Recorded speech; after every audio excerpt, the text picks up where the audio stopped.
আচ্ছা, নির্বাচনী প্রচারণা বলতে এখনও কি আমাদের চোখে শুধু পোস্টার, মাইকিং বা বড় বড় জনসভার ছবিটাই ভেসে ওঠে, নাকি এই ধারণাগুলো এখন বেশ পুরনো হয়ে গেছে? চলুন এই প্রশ্নটা দিয়ে শুরু করি আজকের আলোচনা। কারণ রাজনীতিতে এখন কিন্তু একটা নতুন যুদ্ধক্ষেত্র তৈরি হয়ে গেছে, আর সেটা হলো এই ডিজিটাল দুনিয়া। আজকের আলোচনা ঠিক এই ডিজিটাল নির্বাচনী প্রচারণা নিয়েই।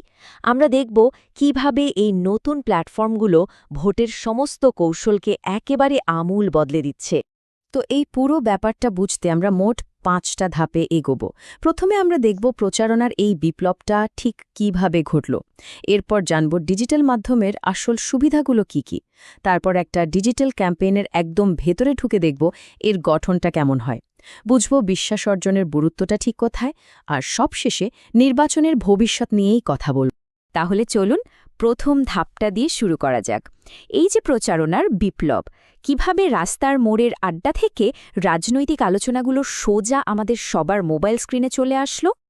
এখানে দেখুন, প্রচলিত আর ডিজিটাল প্রচারণার মধ্যে পার্থক্যটা কিন্তু আকাশ-পাতাল।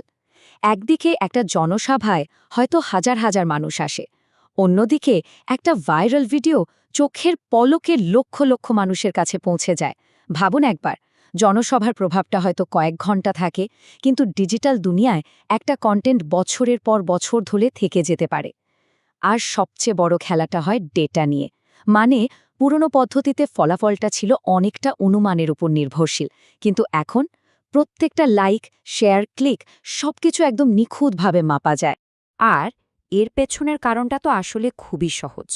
আপনি ভাবুন তো, পৃথিবীর অর্ধেকেরও বেশি মানুষ এখন নিয়মিত সোশ্যাল মিডিয়া ব্যবহার করে। তাদের দিনের একটা বিরাট অংশ কাটে ফেসবুক, ইউটিউব বা এই ধরনের প্ল্যাটফর্মে। তো স্বাভাবিকভাবেই তাদের রাজনৈতিক চিন্তাভাবনা, মতামত এগুলো তো ওখানেই তৈরি হচ্ছে, তাই না? সুতরাং ব্যাপারটা খুব পরিষ্কার। আজকের দিনে যদি কোনো প্রচারণার শক্তিশালী ডিজিটাল উপস্থিতি না থাকে, তাহলে সেটা ভোটারদের একটা বিরাট অংশের কাছে বলা যায় অদৃশ্যই থেকে যাবে। আচ্ছা, তাহলে এবার আসা যাক আমাদের দ্বিতীয় অংশে, ডিজিটাল প্রচারণার আসল সুবিধাগুলো ঠিক কি কি।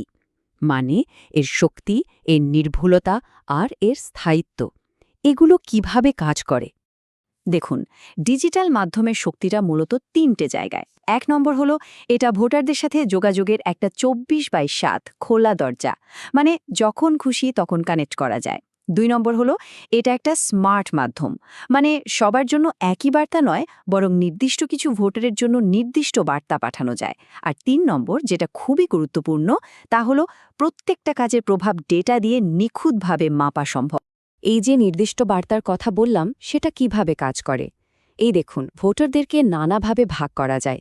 যেমন ধরুন বয়স, এলাকা, পেশা, এমনকি তাদের অনলাইন ইন্টারেস্ট কি, এই সব কিছুর উপর ভিত্তি করে আলাদা আলাদা গ্রুপ তৈরি করা হয়। আর তারপর প্রত্যেকটা গ্রুপের জন্য আলাদা মেসেজ তৈরি করা হয়। ফলে প্রচারণাটা আর ঢালাওভাবে হয় না, এটা হয়ে ওঠে অনেক বেশি সুনির্দিষ্ট আর কার্যকর। তো চলুন এবার একটা ডিজিটাল ক্যাম্পেইনের একদম ভেতরে ঢুকে দেখা যাক এর গঠনটা আসলে কেমন হয়। আমরা এখানে একটা কৌশলগত মডেলকে উদাহরণ হিসেবে দেখব, T&IB মডেল। এটা আমাদের বুঝতে সাহায্য করবে যে কিভাবে একটা আধুনিক ক্যাম্পেইন একদম ধাপে ধাপে তৈরি হয়। দেখুন, একটা সফল ক্যাম্পেইন সাধারণত 4টে ধাপ মেনে চলে। প্রথম ধাপে পুরো নির্বাচনী পরিবেশ আর ভোটারদের আচরণকে খুব ভালোভাবে বিশ্লেষণ করা হয়, মানে অ্যাসেস করা হয়। এরপর প্রচারণার লক্ষ্যটা ঠিক করা হয়, যেমন শুধু কি নামটা পরিচিত করানো হবে, নাকি ভোটারদের মাঠে নামানো হবে। তৃতীয় ধাপে কী ধরনের কন্টেন্ট বানানো হবে আর কখন কোনটা প্রকাশ করা হবে তার একটা পুরো প্ল্যান তৈরি করা হয়। আর সবশেষে ক্যাম্পেইনটা শুরু করার পর ডেটা দেখে দেখে সুক্রিভাবে সেটাকে আরও ভালো করার চেষ্টা করা হয়। আর এই যে কন্টেন্টটির কথা বললাম, এখানেও একটা মজার ব্যাপার আছে। ডেটা বলছে শুধু লেখালেখির চেয়ে ছবি বা গ্রাফিক্স কিন্তু অনেক বেশি মনোযোগ টানে, আর ভিডিও, সেটার সাথে মানুষের এঙ্গেজমেন্ট তো সবচেয়ে বেশি। আসলে একটা সফল ডিজিটাল ক্যাম্পেইনের আসল রহস্যটা কি জানেন? অনলাইন আর অফলাইন জগৎকে এক সুতোয় বেঁধে ফেলা। অনলাইনে যে আলোচনার ঝড়টা ওঠে, সেই ঝড়টাই কিন্তু বাস্তবে মানুষকে রাস্তায় নামিয়ে আনে। এবং ঠিক এর উল্টোটাও কিন্তু সত্যি। মানে বাস্তবে যে জনসভা বা ঘটনাগুলো ঘটছে সেগুলোই আবার অনলাইনের জন্য নতুন কন্টেন্ট তৈরি করে। আর এভাবেই ডিজিটাল আলোচনাটা সবসময় জীবন্ত থাকে। বলতে পারেন দুটোই একে অপরের পরিপূরক। আচ্ছা, এতক্ষণ তো আমরা কৌশল নিয়ে কথা বললাম। এবার এমন একটা বিষয় আসব যা হয়তো সবচেয়ে গুরুত্বপূর্ণ, আর সেটা হলো বিশ্বাস। এই ডিজিটাল যুগে বিশ্বাস অর্জন করা আর সেটা ধরে রাখা কেন এত জরুরি? এই মডেলটার মূল দর্শনটা কিন্তু এই একটা লাইনেই পরিষ্কার। টেকসই নির্বাচনী সাফল্য ছলচাতুরি দিয়ে নয়, বরং বিশ্বাসের উপর ভিত্তি করে তৈরি হয়। দেখুন, নেগেটিভ ক্যাম্পেইন করে হয়তো কিছুদিনের জন্য মনোযোগ পাওয়া যায়, কিন্তু লম্বা দৌড়ে জিততে হলে বিশ্বাসযোগ্যতার কোনো বিকল্প নেই। তাহলে একটা নৈতিক প্রচারণা কিভাবে গড়ে ওঠে? এর কয়েকটা মূল ভিত্তি আছে। যেমন, মেসেজগুলো হতে হবে পজিটিভ আর ডেটা নির্ভর। ফোকাসটা থাকবে প্রার্থীর যোগ্যতা আর তার পরিকল্পনার ওপর। যে কোনো গুজব বা ভুয়া খবর মোকাবেলায় সবসময় তৈরি থাকতে হবে। আর সবকিছুর ওপরে থাকবে স্বচ্ছতা আর সততা। এর আসল উদ্দেশ্যটাই হলো এমন একটা শক্তিশালী পাবলিক ইমেজ তৈরি করা, যা শুধু একটা নির্বাচনের জন্য নয়, বরং অনেক লম্বা সময় ধরে টিকে থাকবে। তো চলুন এবার একদম শেষ পর্যায়ে আসা যাক।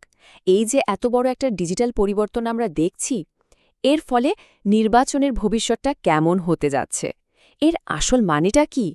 আমরা আসলে এক নতুন রাজনৈতিক বাস্তবতার মধ্যে আছি। এটা এমন একটা পরিবর্তন যার পেছনে ফিরে যাবে না। এখন প্রভাব, আলোচনা আর শেষ পর্যন্ত ভোটের জয় পরাজয় সবকিছুই কিন্তু দিন দিন অনলাইনেই ঠিক হয়ে যাচ্ছে। এই পার্থক্যটা এখানে খুব সহজ করে দেখানো হয়েছে। দেখুন, আগে ভোটারদের কাছে তথ্য ছিল খুব সীমিত, এখন তারা অনেক বেশি জানেন। আগে প্রচারণা ছিল একতরফা, অনেকটা রেডিওর মতো। এখন এটা একটা দুইতরফা আলোচনা। আর আগে যেখানে সবার জন্য একটাই বার্তা ছিল, এখন সেখানে প্রত্যেকের জন্য আলাদা করে বার্তা দেওয়া সম্ভব হচ্ছে। সুতরাং ভবিষ্যতের নির্বাচনে সাফল্য পেতে হলে এই তিনটে জিনিস লাগবেই: সঠিক কৌশল, বিশ্বাসযোগ্যতা আর দায়িত্বশীল যোগাযোগ। প্রযুক্তি হয়তো খুবই শক্তিশালী একটা হাতিয়ার, কিন্তু শেষ পর্যন্ত এর সঠিক ব্যবহারটাই কিন্তু আসল ফলাফলটা ঠিক করে দেবে। সবশেষে একটা প্রশ্ন রেখে যাই সবার জন্য। যখন নির্বাচনী প্রচারণাগুলো এত নিখুঁতভাবে, এত ব্যক্তিগত পর্যায়ে আমাদের কাছে পৌঁছাতে পারছে, তখন একজন ভোটার হিসেবে আমাদের নিজেদের দায়িত্বটা ঠিক কী? এটা কিন্তু ভেবে দেখার মতো একটা বিষয়।